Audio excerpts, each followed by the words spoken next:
Ghost Stories in York Part 10.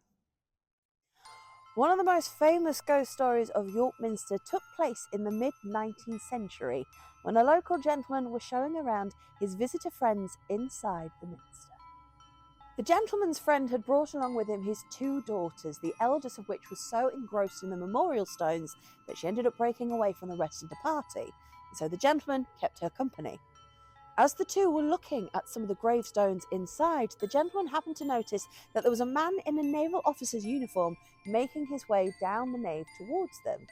He thought it was strange that someone would be dressed in such a uniform, and just as he was about to remark so to his companion, he noticed that she would become ashen-faced as she stared intently at the man who was still making their way towards them. As the navy officer approached them both, he leaned into the young lady's ear and whispered in a hushed tone, "There is a future state." At this, the young lady fainted and fell to the floor as the navy officer turned on his heel and disappeared around the corner. By now, a crowd had gathered around the young lady to see if she was all right, and so the gentleman ran off in search of the navy officer.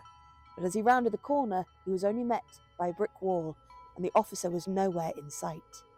He returned to his young companion, who were now awakened, and she frantically stated to the gentleman, "Please do not tell my father what's happened." And so the gentleman obliged.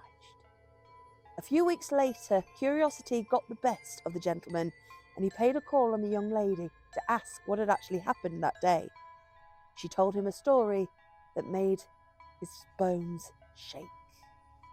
The young lady confessed to the gentleman that the man in the naval officer's uniform was her brother.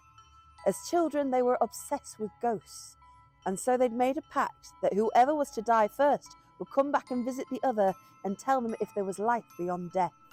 She knew that day that something had happened to her brother, and her worst fears were confirmed when she arrived home a few days later to find a letter informing her of her brother's death at sea, on that very day, in that very hour, that he was spotted inside York Minster.